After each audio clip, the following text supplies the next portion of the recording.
Yeah, you're not the only one who was in here. We'll survive. I'm so glad, because it's getting bad for us. Oh, yeah. It's getting scary. Yeah, when I turned to my wife Sharon and called her by a different name, I'm in deep trouble. Yeah. That's it. Right. So you have a busy life. Busy. Yeah, and then on the Bible, when I start my Bible study, I'm going to do it 2 days a week. Okay. Good morning. Go somewhere. We may have some stragglers coming in, but we're just starting a 6-week class on Genesis. And We're all in the back rows. well, hopefully we'll have more people come in. But just wanted to start off this class on Genesis. And I've been very interested in Genesis like the last 5 or 6 years. Our men's Bible study on Saturday morning, Cab's Bible study meets downstairs in the library every Saturday morning. We did Genesis about 5 or 6 years ago, and it just really launched me on a passion for studying it and learning more about it. Before that, I'd sort of shifted the Old Testament into some point of irrelevance. Like up about the year 2000, I was thinking, I got to feeling like the New Testament supersedes the Old Testament. Why should we pay attention to it? And I started looking for the answers to that question. And I went to a theology conference in about 2007 at Wheaton, my alma mater, where we were able to hear N.T. Wright speak. And that launched me on a project of reading his books about Jesus, particularly Jesus and the Victory of God, which that's a great title for a book.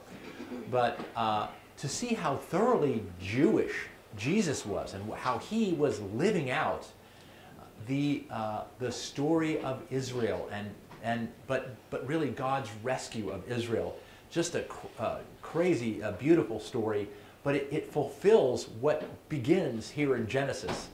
And so Genesis, for our purposes here, means beginnings, or the Hebrew word Bereshit means beginnings.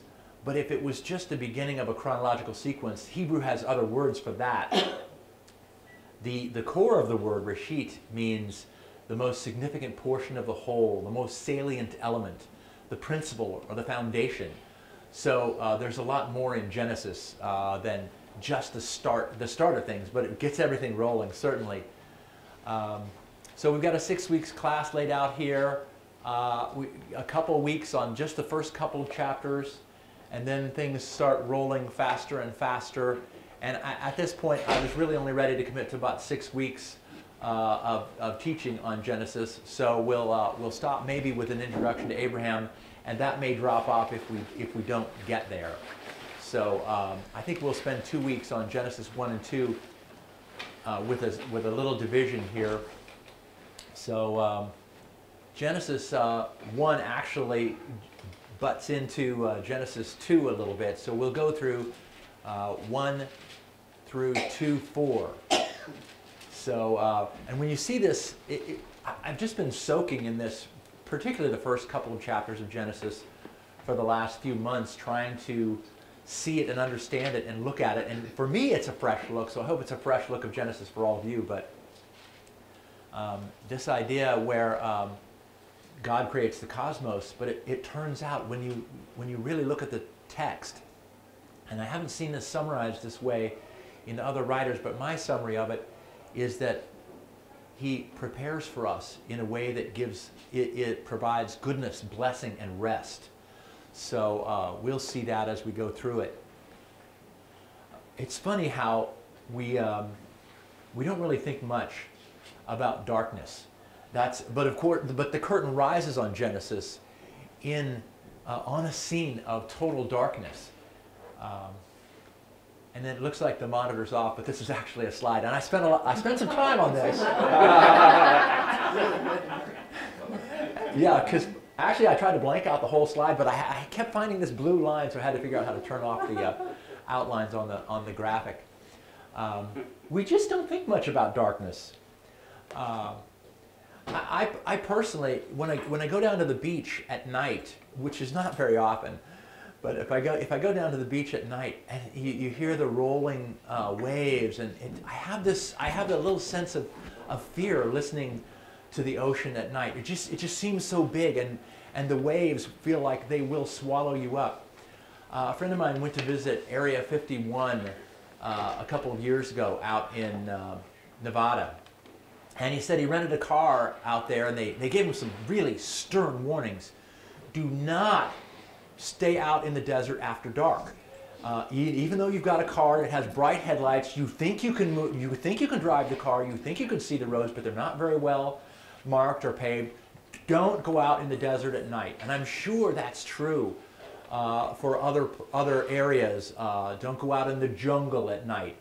A friend of mine is a pastor in California, and I've been digging up some of his old sermons, and I heard one where he had gone to Papua New Guinea, and he said, life just shuts down when the sun goes down, and you spend the evenings, 12 hours because it's near the equator, you spend the evenings on these raised platforms, okay, so they're off the jungle floor, and you know why that is, because there are snakes on the jungle floor, and the lights are out, and you just have to have some things to do. And of course, they have their illumination, we have our illumination, but we just don't think much about darkness. And when the curtain rises on Genesis, it is totally, totally black. This doesn't even begin to, because we have all the lights on we can use. But that's only the beginning. It's not just the darkness. There's this, and we're going to read the text. I want to really feature it, and I've got plenty of ways to do that here coming up.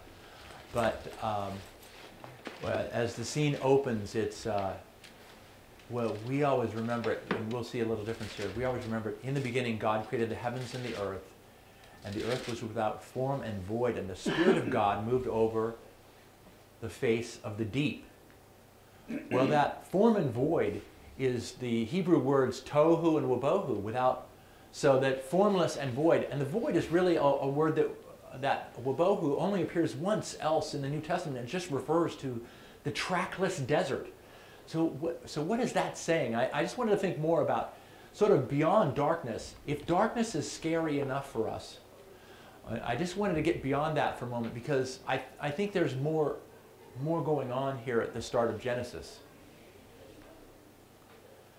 That tohu and wabohu, so formless and void, the trackless desert, but tehom, the deep, is, and the Spirit of God was moving over the face of the deep. This is sort of a nod in Genesis to other myths from Mesopotamia where the Jews were in captivity. They'd been carted off to Babylon, and that's what we see as this Mesopotamian myths and the Egyptian myths. So tehom is, for them, would be the sea, or even at the bottom of the sea, the monsters that lurk at the bottom of the sea. For our kids or our young children, it might be monsters under the bed. The dark places where we don't go, where you have to watch your step because things are scary there or in terror. So this tehom, it reaches out, this Hebrew text reaches out to say something to those cultures around them. And so we find that the Hebrews are giving a message out to the rest of the world saying, well, you think that deep and dark is scary, but they've got another story for us here. Another thing, just a little after this, when God creates the sea creatures and calls them good, that word sea creatures is this Hebrew word, but it's translated in other contexts as monsters, sea monsters. And then also the root word here, which you can see there, translated dragons in other places. So again, the Hebrews are sending out their word to really subvert the stories of other cultures and say, you think you have this story, but I've got a word for you.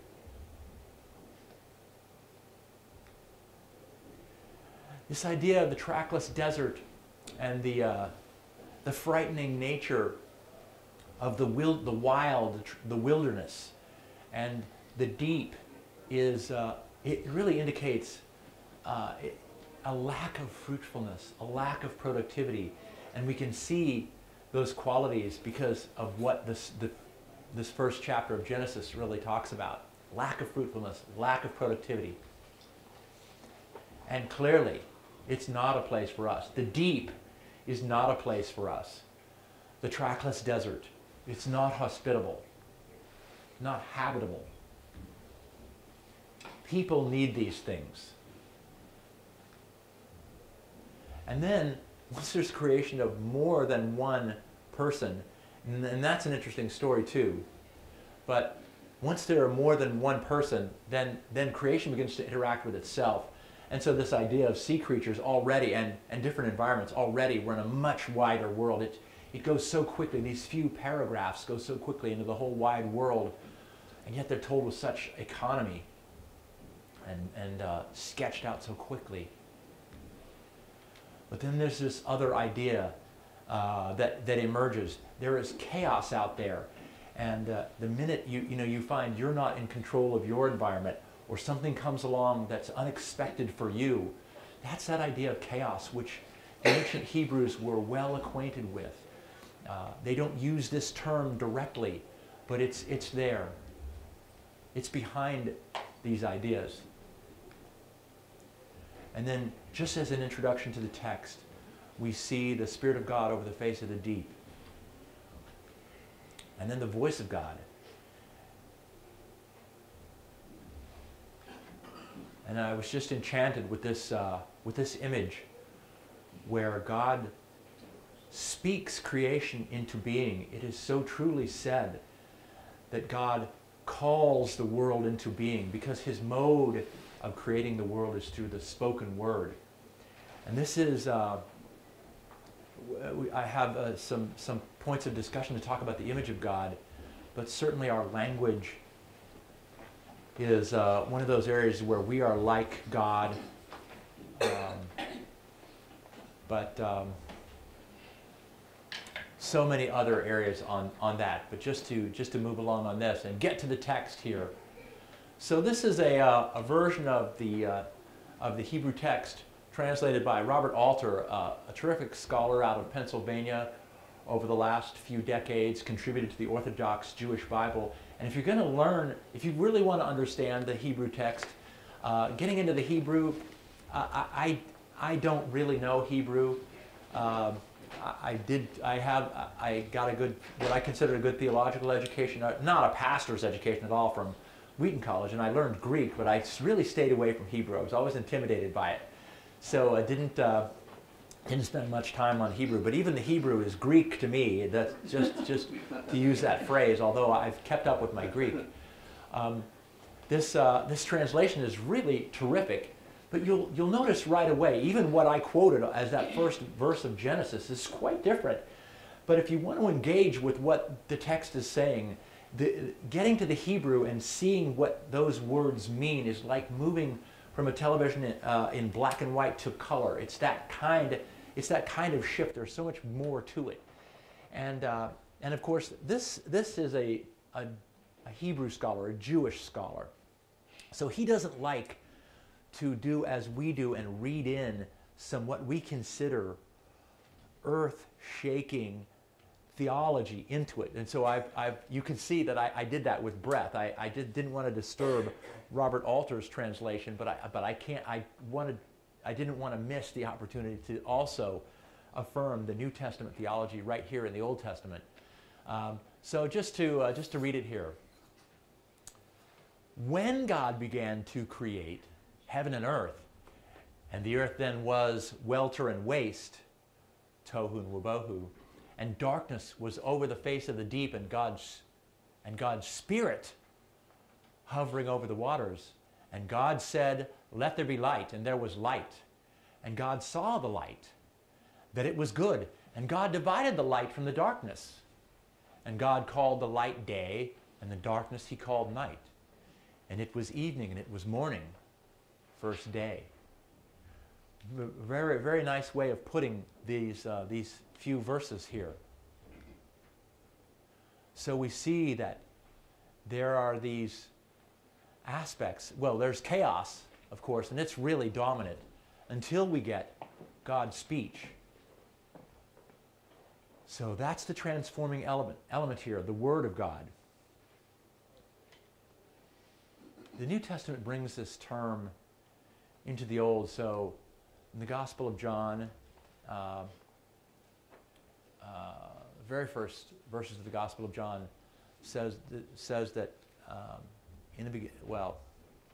that Jesus was there at creation as the Word and power of God, and so that the idea is that the Logos of God, Jesus is the Word and power. So the word Logos is very rich. Of course, it's not in the Hebrew, but it's connected through our stories, through the Gospels, through John, through the wisdom writings, through the Psalms and the prophets. Then we go right into the heart of Genesis. It's like John taking an arrow for this idea of Jesus being at the very heart and center of creation as God's active principle, and being the thing that creates order, and more than that, habitable order out of chaos.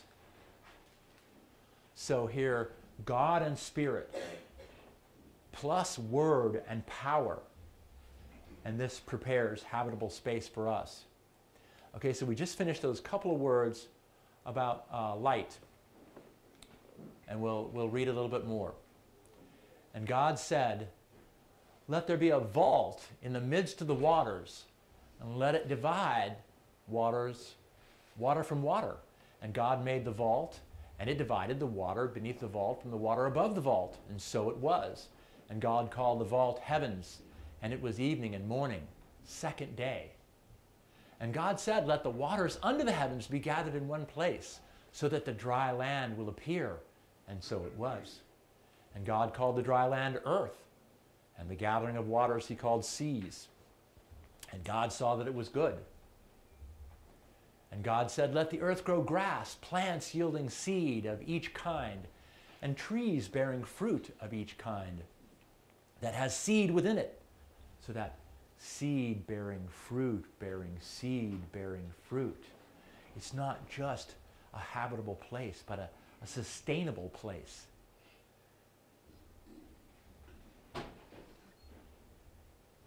And trees bearing fruit that has seed in it, within it of each kind. And God saw that it was good. And it was evening and it was morning, third day. So here again, just another view of this ancient Near East cosmology. The idea, how is the world shaped?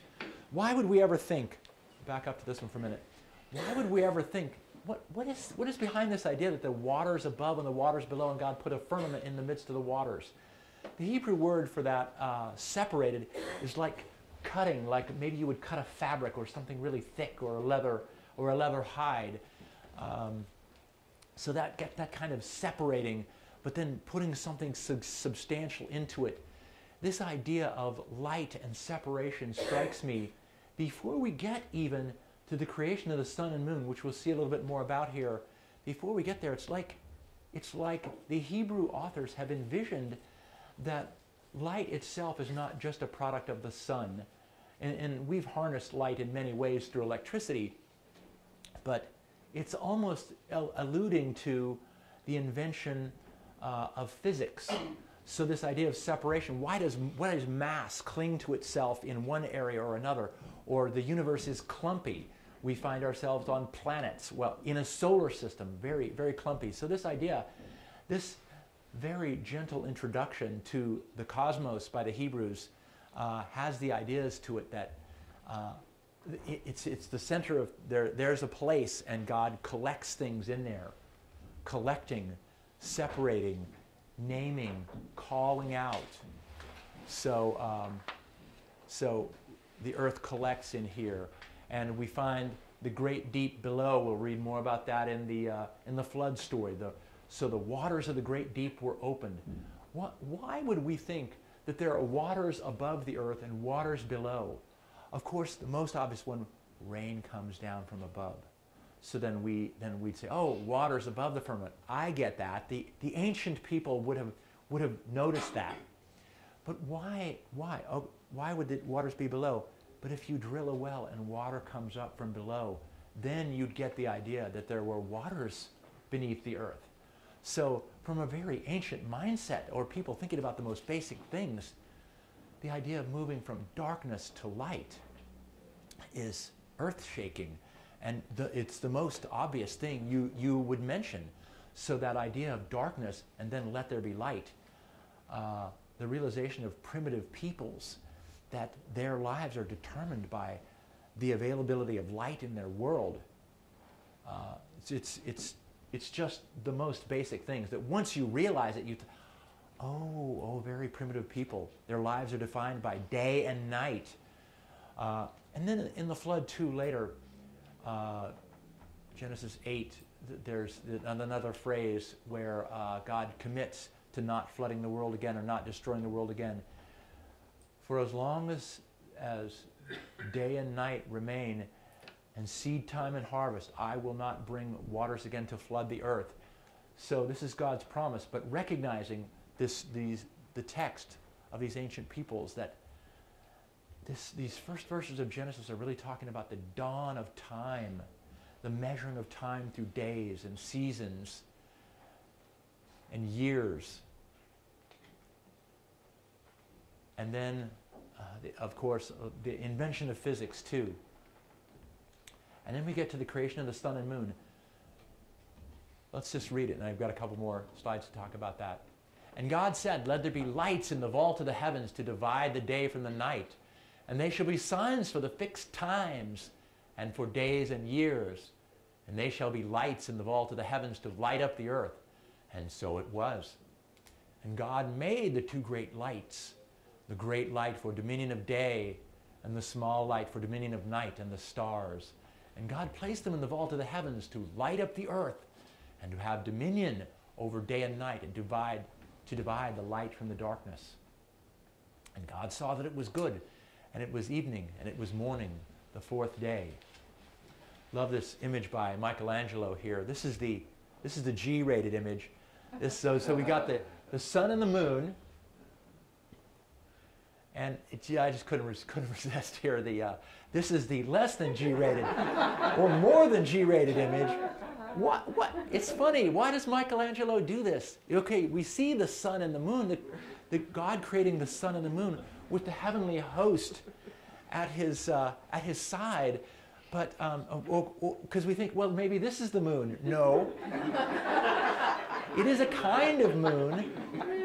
Oh, and why does he do this? The hint is in Exodus 33, when God says, yes, I will pass before you, but if you were to see my face, it would shake you too much.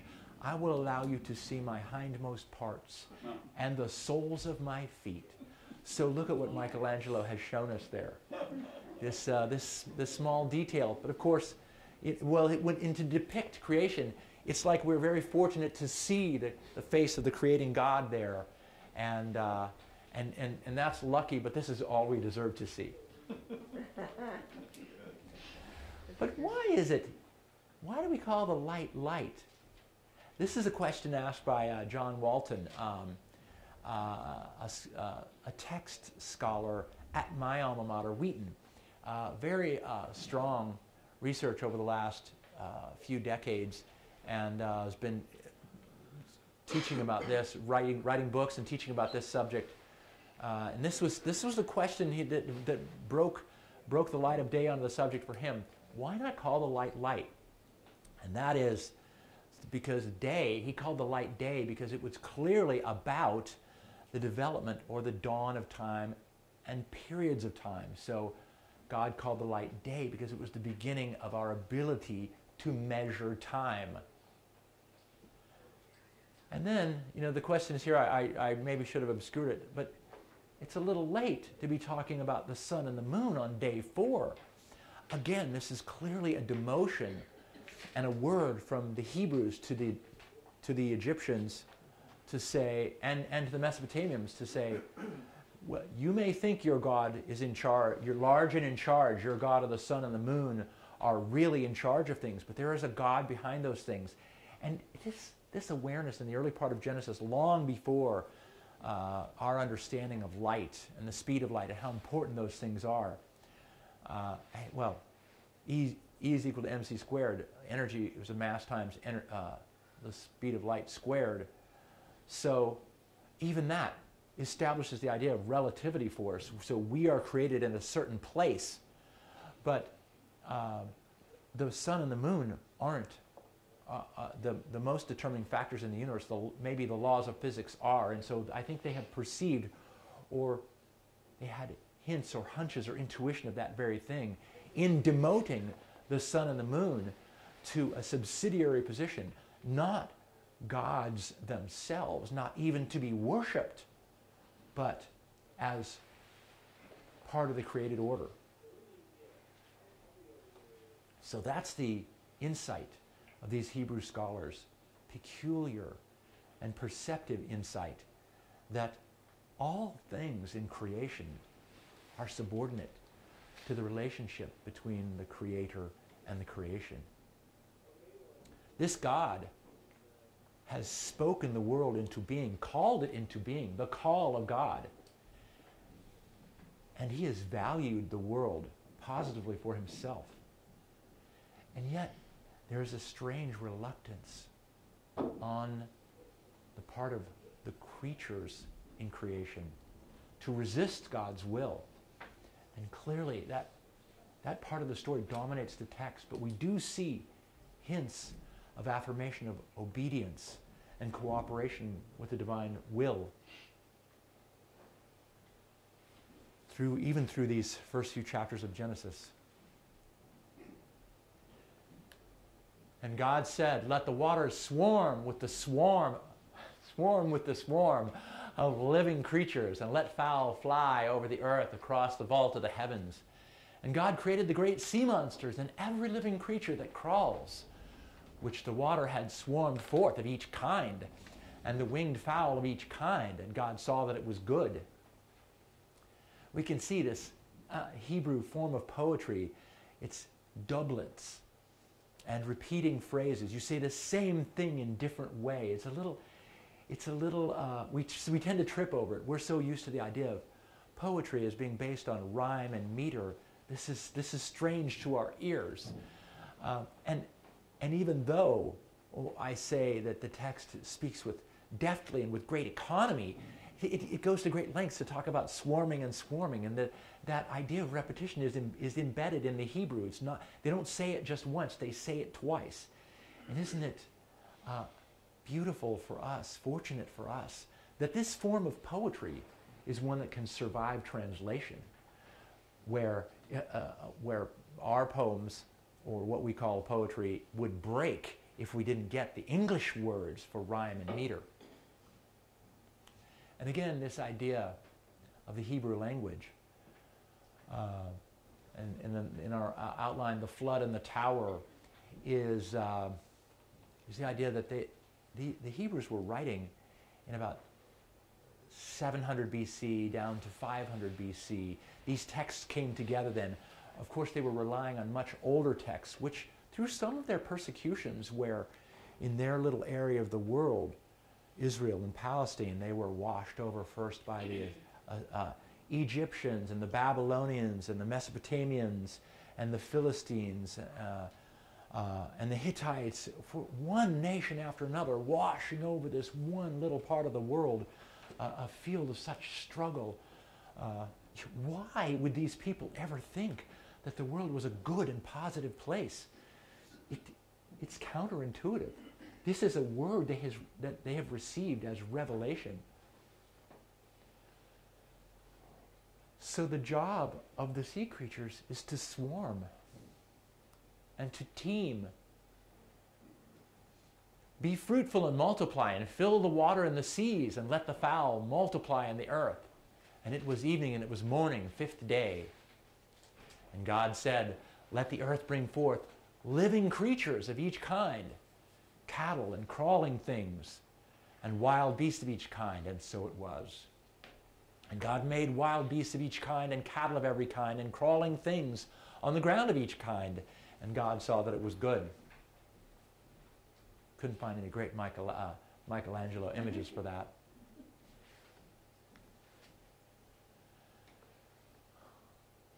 And God said, let us make a human in our image, by our likeness, to hold sway over the fish of the sea and the fowl of the heavens and the cattle, which is really the term, the four-footed beasts, and the wild beasts and all the crawling things that crawl upon the earth.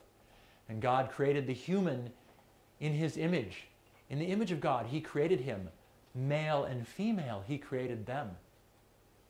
And God blessed them and said to them, be fruitful and multiply, and fill the earth and conquer it, and hold sway over the fish of the sea and the fowl of the heavens and every beast that crawls upon the earth. And God said, look, I have given you every seed-bearing plant on the face of all the earth, and every tree that has fruit-bearing seed, yours they will be for food.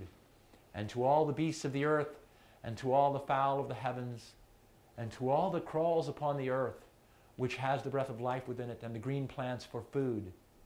And so it was. And God saw all that he had done, and look, it was very good. And it was evening, and it was morning, the sixth day.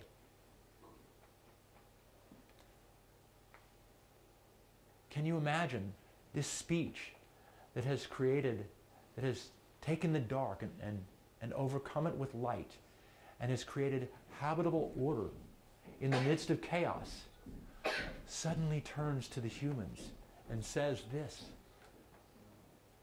And of course, like the sea creatures and the green grass to swarm and to teem and to be fruitful, this word comes to us. I mean, it's like the creatures in the sea can't help but proliferate at an alarming rate. Even a garden, the small gardens that we have, we can hardly keep things from growing in them, the weeds and then if we do things right, we can get things to grow. That's another story. But this word, the spoken word of God with such power and force, it strikes me that it has to, when it turns to the humans, he has to sort of pull back. It's the very same word God said and God spoke. It's the very same word. So we don't get any indication that he ratchets down the volume for us.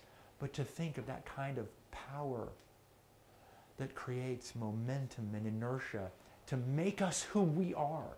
And if we see in these lines the few things of us that we think are true, this idea of dominion and ruling, and mastery, subduing creation. We are large and in charge of creation, taking the preeminent spot.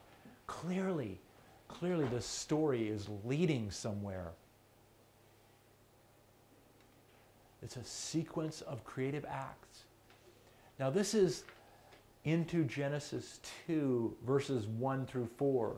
So the verses were not established until the middle of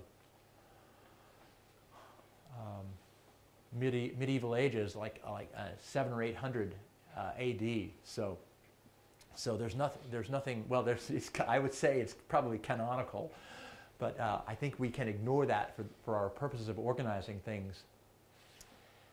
So Genesis 2, verse 1. Then the heavens and the earth were completed, and all their array. And God completed on the seventh day the work he had done. And he ceased on the seventh day from all the work he had done. And God blessed the seventh day and hallowed it. For on it he rested from all the work that he had done. This is the tale of the heavens and the earth when they were created.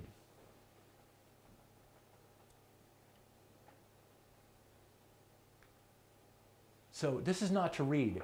This is just a visual. This is just to look. And I just wanted to notice these things about, first day there, second day, third day, good, good, good. Fourth day. This is really not very helpful. It'll be more helpful in a minute.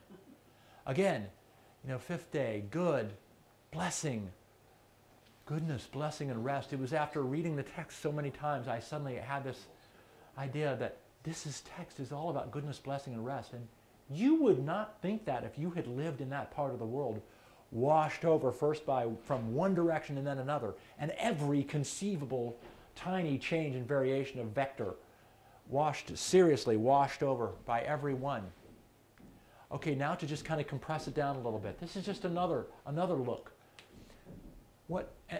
To take that text and I couldn't even fit it on one page like this, but doesn't it look kind of funny? The typographical properties, the words look like they're all in different directions. It's just a visual, because just as God named things and separated things and categorized things and pulled things together, isn't that just what we humans do? Look what I did with this. We organize, we name, we separate, we call forth.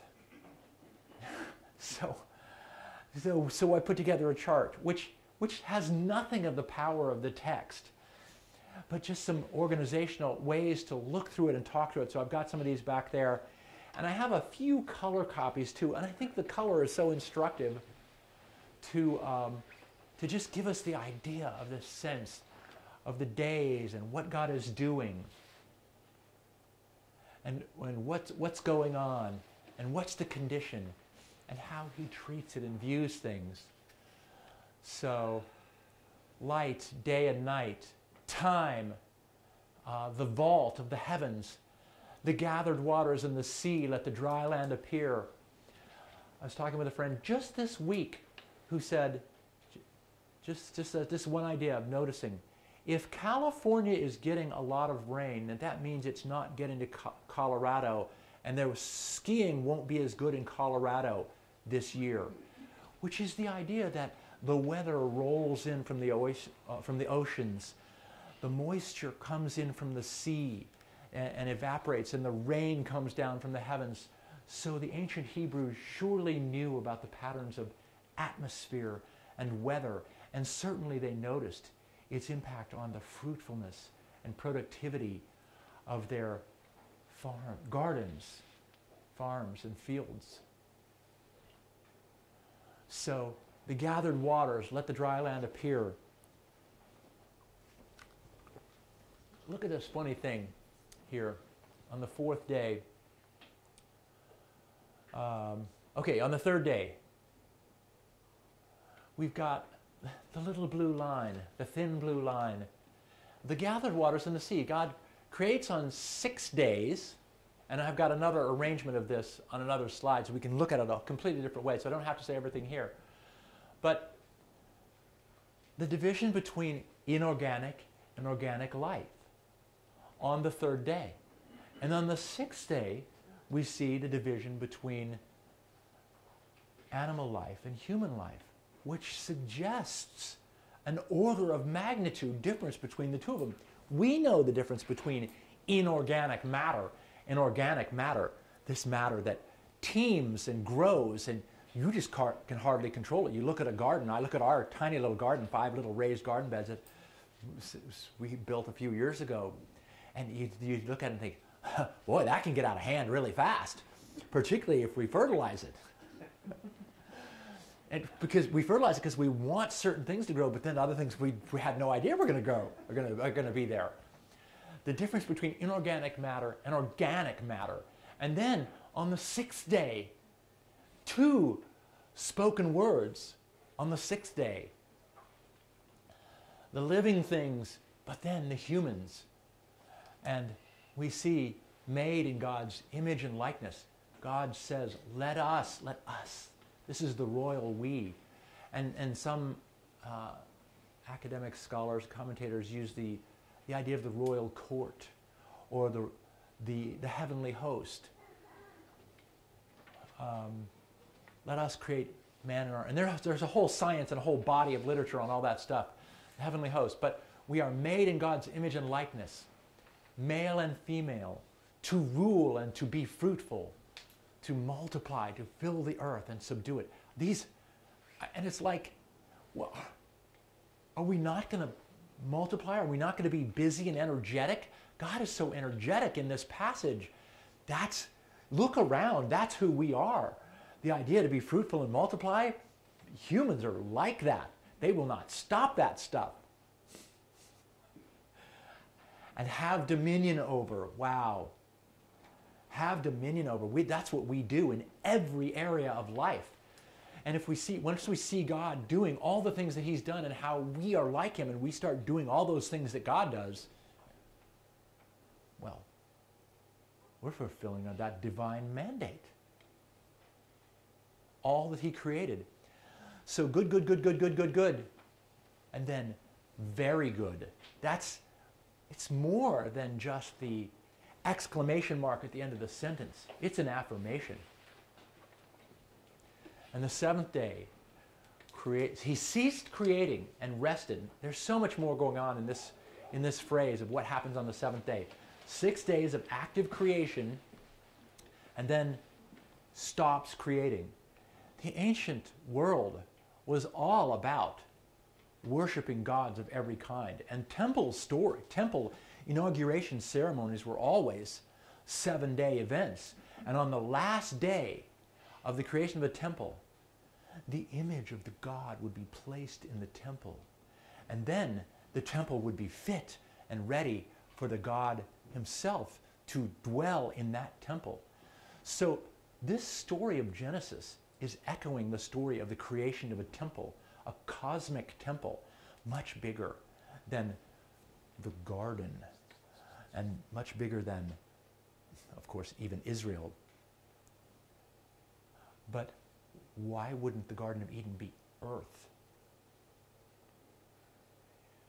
Well, God has created habitable order out of darkness and chaos for us. And through this work, he rested. But when you think of the word rest, it's very likely a completely different meaning than taking a nap on a Sunday afternoon after a very demanding Sunday school class. It's more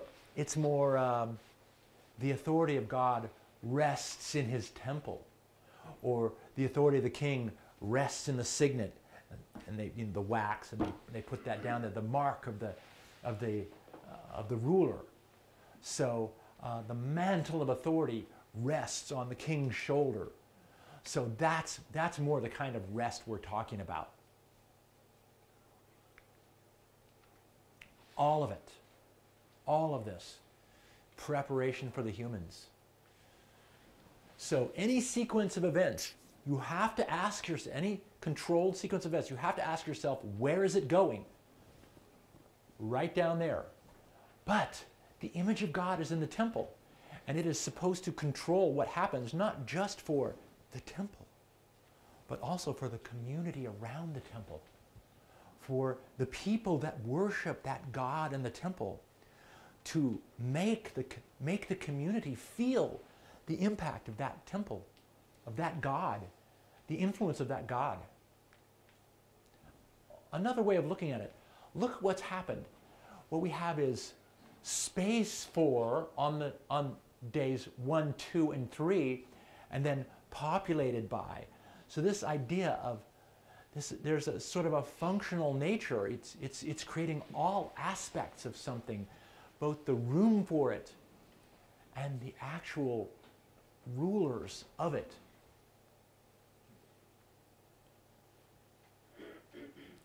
It's funny to think that the second day has the vault is the atmosphere, gets sea creatures and birds, but the atmosphere contains the dry land, so it is sea and sky together. I just grappled with that one until those ideas came to me. The third day, sixth day, gathered water, seas, the beasts and the cattle, and of course, a garden. Once we get to the garden, that is for humans. Gardens are what humans normally make out of nature. Gardens are a mix of nature and culture, agriculture, what humans make of it. Nature and culture. So that all the materials, all the preparatory work, and then the garden, it's for humans. Preparation for humans. Habitable space, habitable order. God has gone to such great lengths to prepare for us. And look, the story continues. I saw this theme in nowhere else, but I couldn't avoid it. Once I came to this idea that goodness, blessing, and rest is all about the story of God's preparation for us. And why would anybody think that? It's counterintuitive. It's not what we see on a regular basis. Preparation, God has prepared it. So it's like the cosmos is in order, and the earth is in order, and the dry land is in place, and the weather comes, and the plants grow in it. And then he carved out this little garden in it for it, a little space, a little bit of sort of heaven, a perfect garden, Eden, a little bit of paradise. And he puts us in it. He's prepared all that for us. When the image of God is in the temple, and we are that image in the cosmic temple, in the earthly temple, now we prepare a way for that God to come. And again, we're not alone in this. The idea that God starts by creating something that is not himself. There's the other, the thing and the other. As C.S. Lewis calls God, the ground and the fact of all reality. Creating something that is not himself. And of course, a range of somethings that is not himself. So the weather system, so of course, bring on the natural disaster, cue the natural disasters, hurricanes, earthquakes, the creation itself moving and living. Well, and there are reasons for that. The curse, it moves in ways that we don't like, that are inhospitable to us. But we are not alone in this. So God creates something that is not himself, but that answers one of the fundamental problems of our questions. Because, and I've got this on another slide, it just can't help bringing it up here. Is it really good? Is it really blessed? Is it good at all? It couldn't, it's cursed. How can you think that? Because this is the sign that although it is separate from God, he takes a part of himself and goes into creation and becomes his creation and is subject to everything his creation is. And so that's part of that's the wonder of this story, which of course the Hebrews began and the Christians have sort of co-opted. And we want to read in our theology to that because we see some of the end of the story. Some of the end of the story. And then this is just a nice summary statement. God has gone to such lengths to prepare a place for us. Now it is for us to prepare a place for God, to make our lives suitable places for him with that same care that he has made the place for us. I want to talk more about this word good. It's not to try and read. It's just there's just so much here. These are two different summaries of all the ways the word good is translated.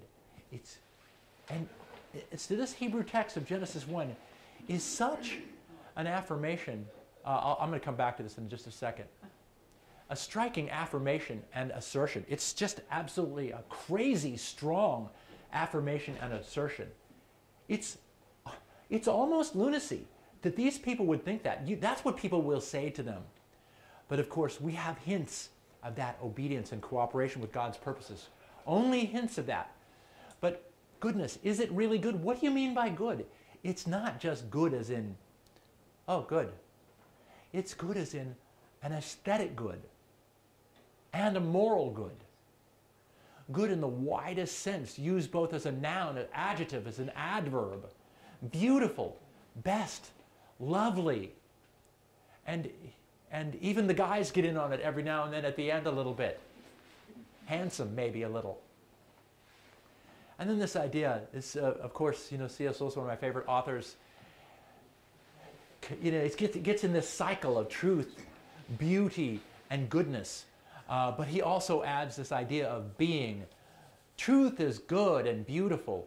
Goodness is true and beautiful. Beauty is true and good. it's like a vicious circle, or a virtuous cycle where truth, goodness, beauty, you judge the one from the other. If it's really true, it's like this, a cycle, not just a triangle, but really a virtuous cycle. Truth is judged by being, goodness by truth, and beauty by goodness. It's hard to get your head around all those ways of combining the phrases. If truth doesn't exist, you would question it. And then you would know goodness by whether it's true, and beauty by goodness. This is you can read a lot more about this in C.S. Lewis. We know all three immediately and intuitively. He maybe knew them immediately, intuitively. I got to think about it for a while. And then, again, this is just another way of going through, in summary, from the nothingness and the chaos and the darkness to the created order.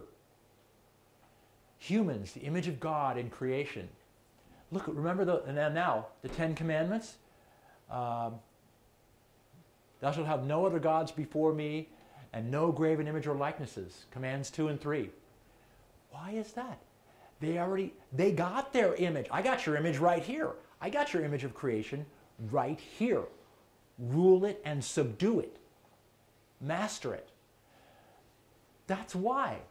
Because the image of God was already in his temple, the cosmic temple. And then garden as nature and culture.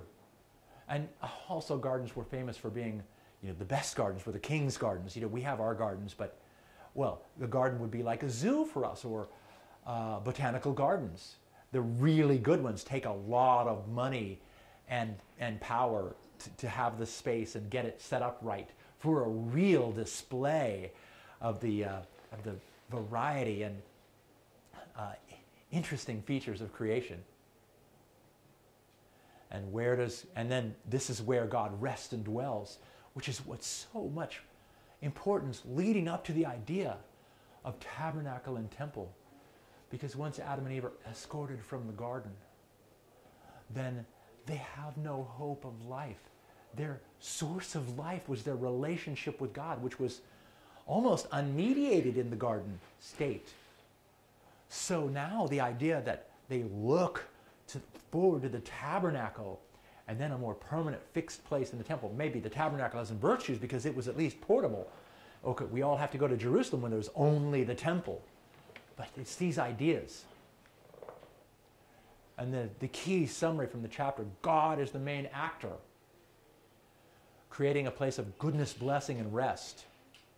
And then, of course, the questions begin immediately. Is it good? Really? Is it good at all? Is God really in charge? What is his character? And so next week we'll talk about the image of God and male and female, and then go into other orders. And I can maybe go back to that first slide just to see the...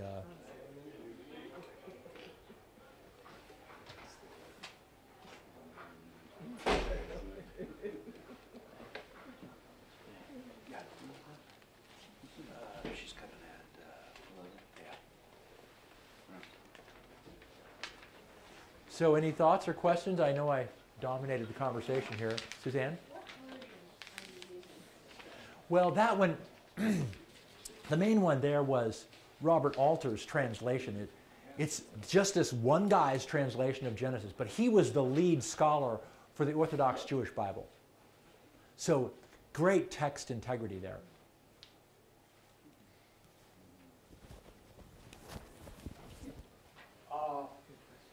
There seems to have been through the ages a lot of discussion on 24-hour day Yes. creation, and that I go along with that. And yet, as you pointed out so clearly there, the sun was not created until the fourth day. Well, how was there a day before there was a sun? Yes. And but God could do it in 12-hour days if that's the method he chose. So I don't have any problem with those people who think that. But nonetheless, for myself now, I see it this way. Okay, if those people who want to see it that way, see it that way. Okay, God made creation, but God is up here and his creation is here. And there is no time for God. So God very easily could have made the cow and then said, okay, it goes here. And put it there on the sixth day or whatever, however he did it. Nonetheless, he did it. And I think that's the key. And for those who think one way or the other, so what? Yeah. God doesn't care if you think it was 12 hours or if you think it was 24 hours or if you think it was 5,000 years between that and that, because time is immaterial to God. So, enjoy what you believe and don't worry about it, and let whoever wants to believe elsewise, believe elsewise. And Good question. Let's be one in Christ. Go ahead. Can you talk a little bit about the different account of creation between chapter 1 and chapter 2 and maybe some of the hypothesis around that? Yeah. That comes up because of the theories of how the text came together. It's so clearly written by different authors. And we say authors, but different committees would be a better phrase for it.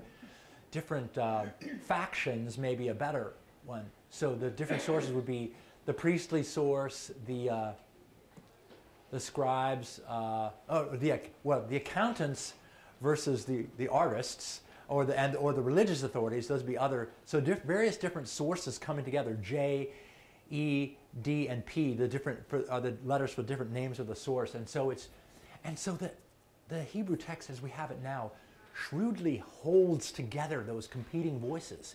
They really have different messages to offer, but the committee, the team that pulled them together and now hold them together is really allowing multiple voices to be heard. And I could say more about that, but it gets really detailed. And I'm not in full command of the detail either.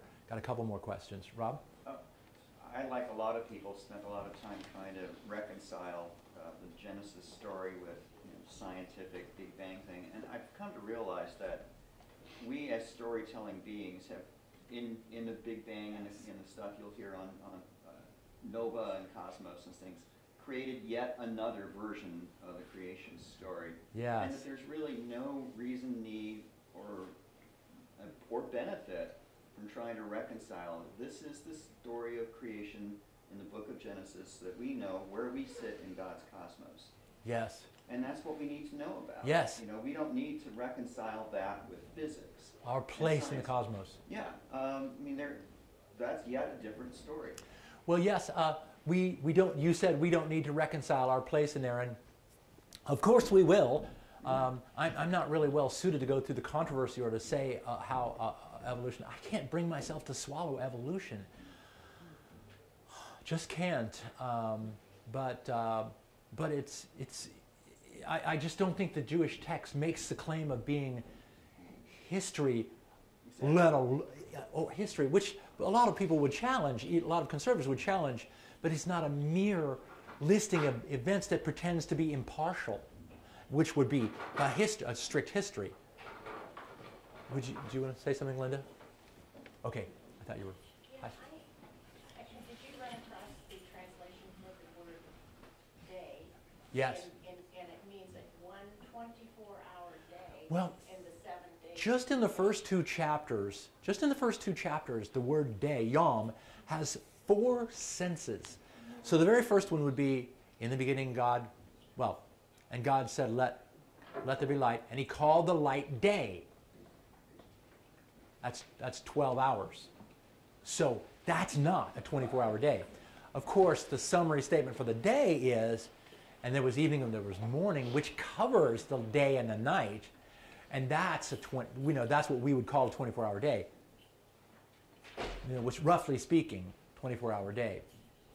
But and so that the idea of those, so first day, second day, sixth day,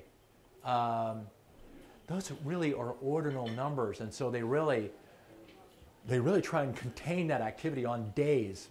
But don't they use the same word in the second chapter where it says, "In the day God created the heavens and the earth"? Yes. So there was a day. So Yes. Refers, broad brush covers the whole thing with a single day. Yes. And And what about reference, like in the day of Noah, or in the day of the Lord? Yes, I mean, yes, it means kind of the time of. yes, you got them all.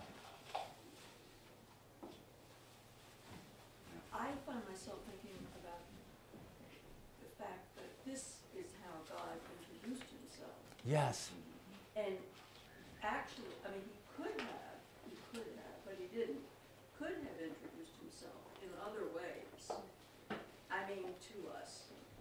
But he chose an orderly, written.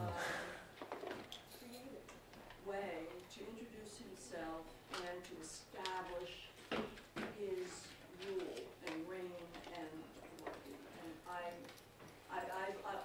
just am reading, I'm rereading Genesis myself, and I just find myself constantly thinking about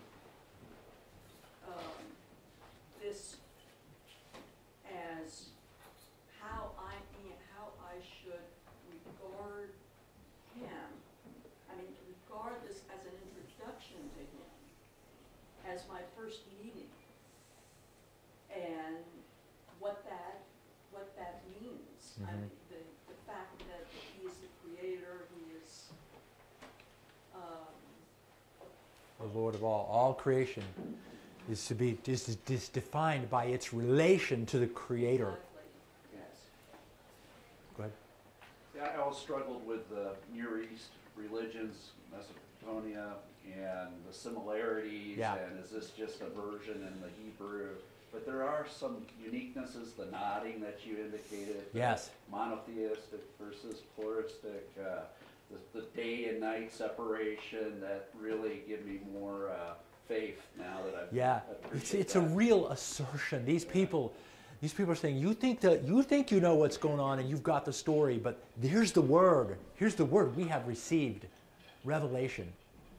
Oh, the text written by Moses, well, what was Moses trying to do? I mean, his mission Yes. was to take these people of God, the people of God, out of Egypt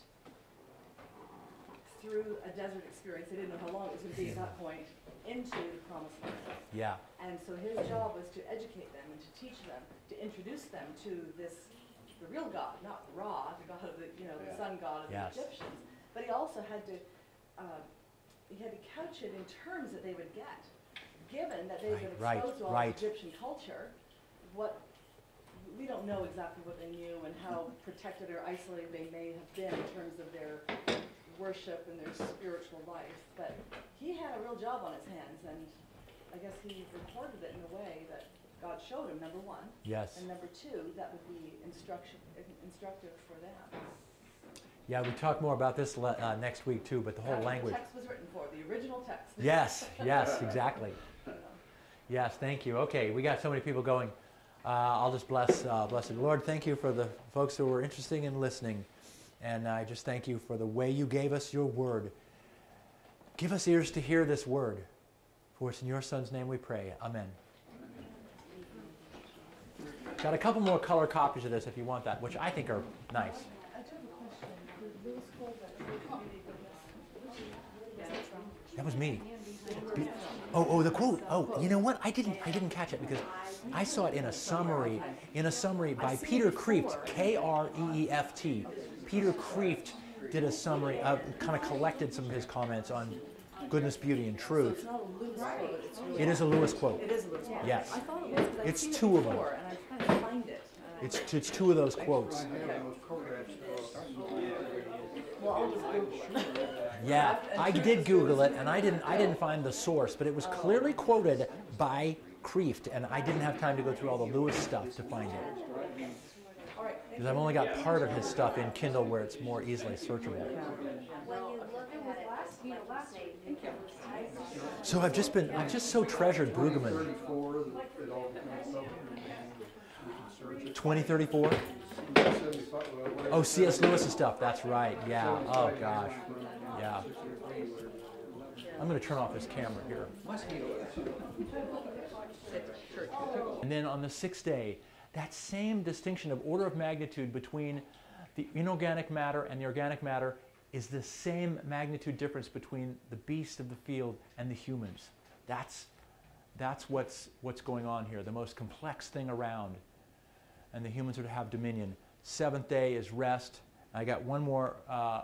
It's all about preparing for the humans. It's as if the stage managers, everything is ready, and the curtain comes up and the lights are on and a few things happen, but it's like the trumpets go off and then the humans enter the stage. So we have venues populated by people. This is a little bit of review, and now I can't get away from this idea of preparation. God has prepared for us. So now it is for us. The tables turn and it comes to us. You make this place a habitable space, suitable for God to dwell among you. And the question of the Old Testament is really, can a holy God dwell among an unclean people? And the talk about the temple and the tabernacle is all about that. Can it be? How can it be? And we face this question to make a suitable place for God. But we are not alone. This is, of course, the further end of the story, the end of the story, and we're reading it back in here. Jesus is going ahead of us to prepare a place for us as an intercessor greater than Moses or Abraham, the way he interceded for Sodom and Gomorrah. He has gone to such extraordinary lengths to prepare a place for us. Now we make it for him. Let's just talk about the first chapter there and see what any thoughts about that. Just the first chapter of Genesis. Lot of stuff in that. Yes. You've got a lot of information packed in there. I'm wondering if you are there any variations of meaning in the word blessed or good? I mean, Good question. Do we know what that? Yes, good. I had a slide on that last week. All the words, the breadth of the word good. I didn't do that with blessing. I looked at it, but I decided not to elaborate on it because it's pretty straightforward about being consecrated for the Lord. That's why I said something about that today. Good is a big, broad word, and in the like I said, the widest possible sense. Moral good, aesthetic good, pleasing, beautiful. Beauty is really there, and even about 3 different places which I had on the slide last week. Just the number 3 next to the word handsome. So us guys can even get in on that just a little bit. Any other thoughts? So it doesn't necessarily eliminate potential pain. Oh, that's a good question. Yes. Yes. Yeah. Yes, and we talked last week too about God creating the sea creatures, and their domain is the sea. Well, that word sea creatures has the root word that is somewhere else translated monsters. And even in the Old Testament, I think, dragon. So there is chaos in the deep. And God does not eliminate the chaos. God harnesses that so that even in the goodness, even at the very first stage, I think that it's there. Although, if we imagine Adam and Eve in this state, well, and we will today, so maybe I'm getting ahead of myself, that C.S. Lewis suggests that in new creation, our bodies, those functions of ours that are involuntary, might be voluntary. Even breathing would be voluntary, and digestion would be voluntary. So that suggests that the thorns and thistles that grow now, which now we're getting way ahead, is they come up and they will, and we can't stop them. And so the creation behaves as it will, and we can't stop it. Also, we talked last week, and maybe some this week, about aspects of creation. If you create a single person, and that's sort of the simplest way to start any story, with a single thing. Well, that single thing seems to be large and in charge, and there's no competition for rule or space. It's not. You don't even need to consider whether there's a neutral field. But once you have multiple actors on a stage, 2 cats cannot sit on a small radiator at the same time. There's a limited amount of space, and it cannot be arranged equally for all of them at the same time. So, and that's just the tamest of examples. Mark, you had mentioned C.S. Lewis, and you typically refer to it in terms of an idea of pictures or story. Could you just explain what that is? Do you remember? Yeah, C.S. Lewis picture thinking. Yeah.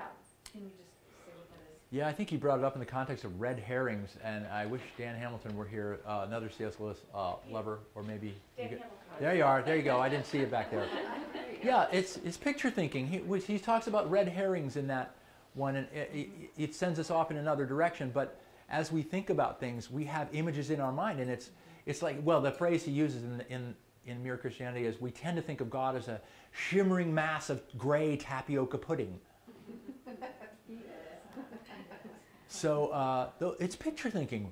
Okay. And in one sense, we've abstracted the idea of God, just like we've abstracted the idea of beauty and good. And there's something where I'm going to make that point here shortly about we've abstracted something so highly, but it's certainly, that's new. That's because we are in the rationalist age after the Enlightenment, or Platonists, and those ideas of the Greeks were afloat in this era a bit too.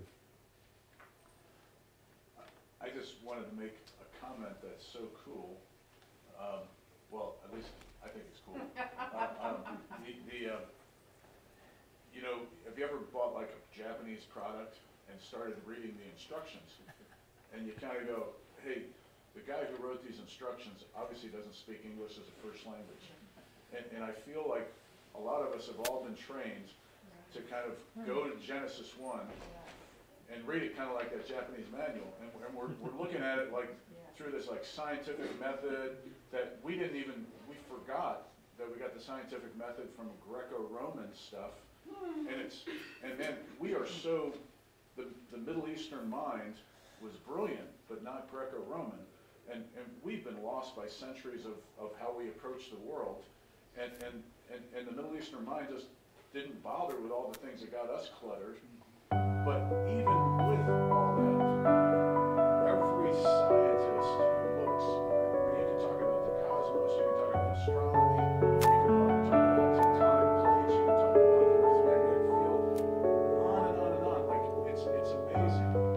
Time and space are creations of created. Yes. And you know, the Big Bang, like everything that we see was about what the size of a walnut, and on it goes. Like, and when you start to talk about scientists in any field, they just go, that this earth was created, you know, the world was created, and it was created so that man could discover it. That's Yes. and use it, and it's just amazing. And we write it differently today. So. I left. Well, I want time for discussion, so I think even this